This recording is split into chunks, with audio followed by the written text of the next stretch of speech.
قدرمنو معزز ورونو خويندو السلام علیکم ورحمت الله وبرکاتو. دا چې نن مونږ خاکی جبار ولسوالۍ کې یو الحمدلله دلته مو 250 یتیمانو ته ژمني لباسونه ځان سره راوړي. دا چې ژمی دی واوره ورېدلې ده ساړه دي او یتیمان ډېر په سختو ستونزو کې ژوند کوي. نو دوی دپاره مونږ دا چې ژمی ګرم شي خوشحاله شي دغه شیان چې تاسو ګورئ دا مونږ یتیمانو ته راوړي.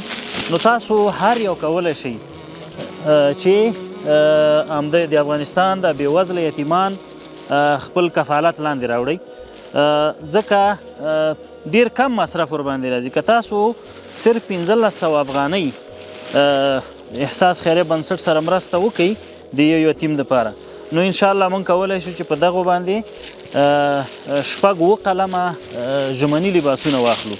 دغه نننۍ چې کومې بستې دي دې کې خو یوه کمپله هم شته، د قیمتونه لږ لوړیږي، په 1500 روپیو باندې یو یتیم پټ کړو. نو دا به ډېر د خیر لاره وي، ډېر به په دې باندې هم الله خوشحالیږي، هم رسول الله صلی الله علیه وسلم ورباندې خوشحالیږي چې موږ تاسو یتیمانو سره مرسته وکړو او د یتیم په دا وچو شونډو باندې د شفقت مسکا راولو. السلام علیکم ورحمت الله وبرکاته.